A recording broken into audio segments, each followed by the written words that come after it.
নমস্কাৰ চাবলৈ আৰম্ভ কৰিছে আছামিজ ট্ৰেণ্ডিং আজি 30 আগষ্ট আৰু আজিৰ দিনটোৰ কেইবাটাও গুৰুত্বপূৰ্ণ খবৰ লৈ আহিছোঁ আৰু এনেধৰণৰ খবৰসমূহ নিতৌ চাবলৈ চেনেলটো ছাবস্ক্ৰাইব কৰি ভিডিঅ'টোত এটা লাইক কৰি দিবলৈ আজিৰ দিনটোৰ প্ৰথমটো বিগ ব্ৰেকিং নিউজ কিয়নো নামাজক লৈ ঐতিহাসিক সিদ্ধান্ত গ্ৰহণ অসম বিধানসভাত বিলুপ্ত ঘটিল নামাজৰ বিৰতিৰ এক ঐতিহাসিক সিদ্ধান্ত গ্ৰহণ কৰা হৈছে আজি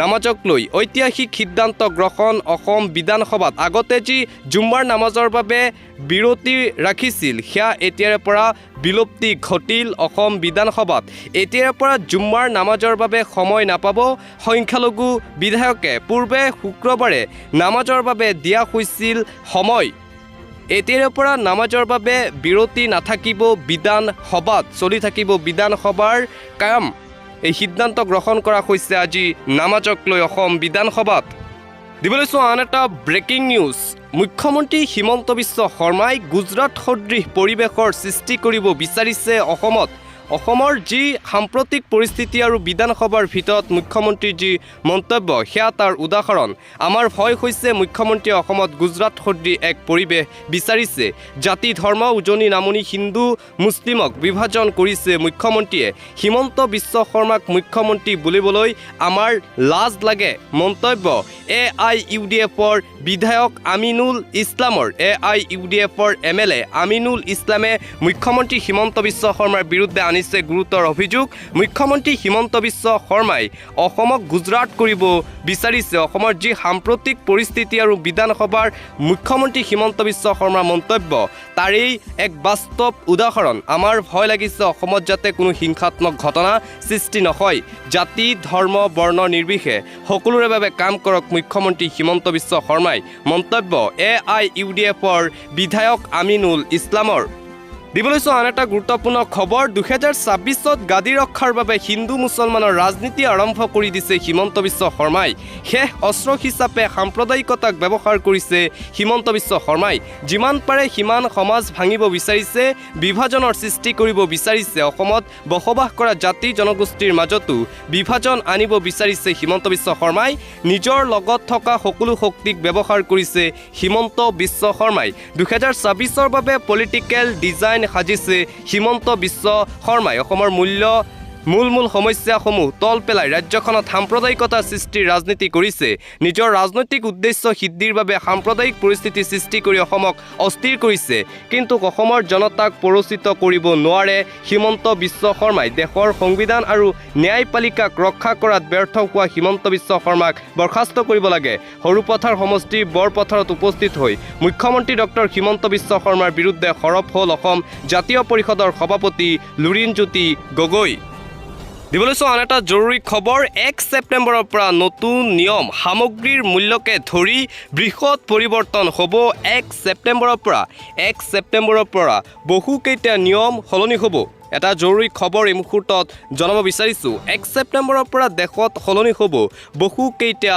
নিয়ম আপোনাৰো জীৱনত প্ৰভাৱ পেলাব পাৰে এইসমূহ নিয়মে সামগ্ৰীৰ মূল্য বেংক বন্ধ আধাৰ কাৰ্ডকে ধৰি সলনি হ'ব বহু নিয়ম 1 ছেপ্টেম্বৰৰ পৰাই দেশত কাৰ্যকৰী হ'ব LPG চিলিণ্ডাৰৰ সংশোধিত মূল্য 14 কেজি ঘৰুৱা 19 কেজি বাণিজ্যিক চিলিণ্ডাৰৰ মূল্য সলনিৰ সম্ভাৱনা ATF আৰু CNG PNGৰ মূল্যৰ সাল সলনি ঘটাৰো সম্ভাৱনা আধাৰ কাৰ্ডক লৈও আহিব পাৰে কেইবাটাও নতুন নিয়ম UIDAI বিনামূলীয়া আধাৰ উন্নতিকৰণৰ সময়সীমা বান্ধি দিব বিনামূলীয়া আধাৰ উন্নতিকৰণৰ সময়সীমা 3 মাহ বৃদ্ধি কৰিছে 14 ছেপ্টেম্বৰত আধাৰৰ এই বিনামূলীয়া প্ৰক্ৰিয়া অন্ত পৰিব আধাৰ কাৰ্ডৰ নথি আপডেট কৰাৰ অন্তিম দিন 14 ছেপ্টেম্বৰ ধাৰ্য কৰা হৈছে ছেপ্টেম্বৰ মাহত নতুনকৈ ক্ৰেডিট কাৰ্ডৰ নিয়ম প্ৰৱৰ্তন হ'ব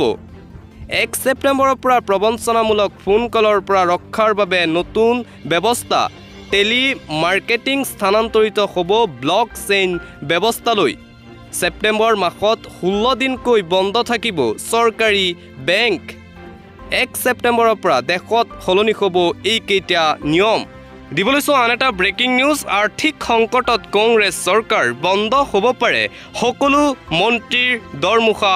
কংগ্ৰেছৰ হিতাধিকাৰীৰ আঁচনি আনি আৰ্থিক সংকটত এতিয়া কংগ্ৰেছ চৰকাৰ। জনতাক দিয়া প্ৰতিশ্ৰুতি পূৰণ কৰিবলৈ গৈ বিপদত পৰিছে কংগ্ৰেছ চৰকাৰ। দুমাহলৈ কংগ্ৰেছ চৰকাৰে দিব নোৱাৰিব পাৰে মন্ত্ৰী বিধায়কৰ দৰমহা। 5টা নিৰ্বাচনী প্ৰতিশ্ৰুতিয়ে ভঁৰাল খালী কৰিছে কংগ্ৰেছ শাসিত ৰাজ্যৰ। হিমাচল প্ৰদেশত ব্যাপক বিত্তীয় সংকটত পৰিছে কংগ্ৰেছ চৰকাৰ। কোনো মন্ত্ৰীকে দুমাহলৈ দৰমহা নল'বলৈ আহ্বান মুখ্যমন্ত্ৰীৰ। মুখ্যমন্ত্ৰী সুখবিন্দৰ সিং সুখৰে বিধায়ককো জনালে এই কাতৰ আহ্বান। সংকটৰ সময়ত যাতে বিধায়কসকলক বৰঙণি আগবঢ়ায়।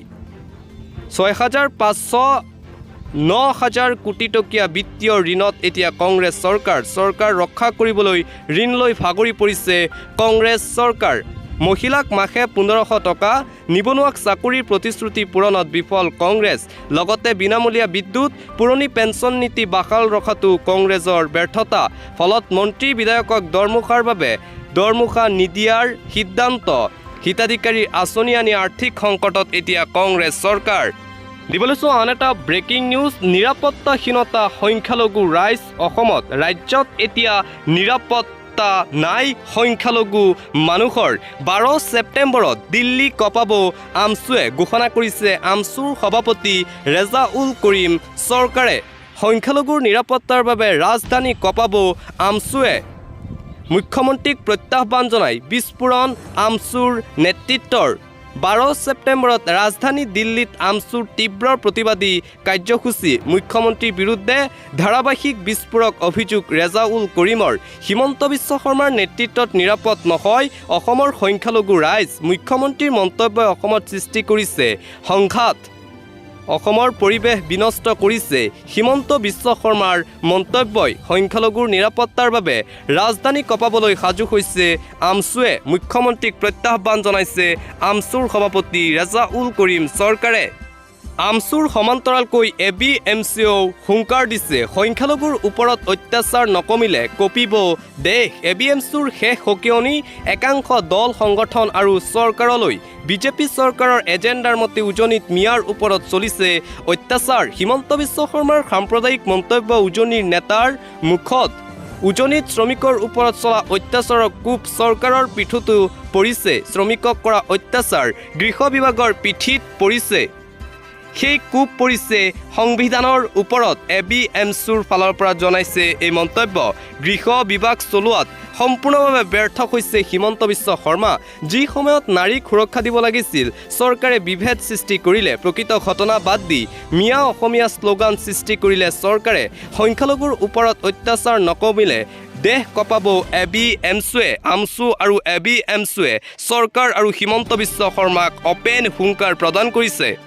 দিবলৈছো পৰৱৰ্তী খবৰ। ধাৰ্মিক মুছলমানে নামাজৰ বাবে নিজৰ সময় নিজেই উলিয়াব। কোনো ধাৰ্মিক হিন্দুৱে নিবিচাৰে নামাজৰ বিৰতি আঁতৰাই দিয়া। ৰমজান মাহত হিন্দু মানুহৰ ঘৰত গ'লেও ইফতাৰ আয়োজন কৰে হিন্দুসকলে। কোনো ধাৰ্মিক মানুহে আনৰ ধৰ্মৰ ওপৰত হস্তক্ষেপ নকৰে। নামাজৰ বিৰতি থাকক নাথাকক মুছলমানে নিজৰ সময় উলিয়াই ল'ব। মুখ্যমন্ত্ৰীয়ে লোকসভাৰ নিৰ্বাচনৰ পাছত অনাকাংক্ষিক কিছুমান কাম কৰিছে। 2026ত ইয়াৰ প্ৰতিফলন ঘটাটো প্ৰায় নিশ্চিত হৈ পৰিছে। নিজৰ ৰাজনীতিৰ বাবেই তেখেত কি ক'ব কৰিব কেৱল ঈশ্বৰে বুজিব। সদনত নামাজৰ বিৰতি বিলুপ্তিক লৈ প্ৰাক্তন সাংসদ আব্দুল খালেকৰ প্ৰতিক্ৰিয়া। কোনো ধাৰ্মিক হিন্দুৱে নিবিচাৰে নামাজৰ বিৰতি আঁতৰাই দিয়া, আব্দুল খালেকৰ মন্তব্য। দিবলৈছো অন্য এটা খবৰ। মিয়াৰ সুৰক্ষা অসম শান্তি। মুখ্যমন্ত্ৰীৰ কাষত এইবাৰ মৌলানা বদৰুদ্দিন আজমল। মিয়া বিতৰ্কৰ মাজতে মুখ্যমন্ত্ৰীৰ কাষত বদৰুদ্দিন আজমল। মুখ্যমন্ত্ৰীক সংখ্যালঘু সুৰক্ষাৰ দাবী জনাই স্মাৰক পত্ৰ প্ৰেৰণ আজমলৰ। অসমত সংখ্যালঘুৰ সুৰক্ষা সুনিশ্চিত কৰক হিমন্ত বিশ্ব শৰ্মাই। মিয়া অসমীয়া বিভেদ নানিব ৰাজ্যত হিমন্ত বিশ্ব শৰ্মাই। ভাতৃত্ববোধৰ এখন ৰাজ্য গঢ়িবলৈ দিয়ক সকলোকে। উজনি নামনি মিয়া বিভেদ বন্ধ কৰি শান্তিৰ অসম বিচাৰিলে আজমলে। মিয়া বিতৰ্কৰ মাজতে মুখ্যমন্ত্ৰী হিমন্ত বিশ্ব শৰ্মাৰ কাষত এইবাৰ ধুবুৰীৰ প্ৰাক্তন সাংসদ মৌলানা বদৰুদ্দিন আজমল। দিবলৈছোঁ আন এটা অতিকৈ গুৰুত্বপূৰ্ণ খবৰ। আমি খিলঞ্জীয়া মুছলমান, আমাক উচ্ছেদ নকৰিব, বাধা নেওচি প্ৰশাসনৰ বৃহৎ উচ্ছেদ অভিযান।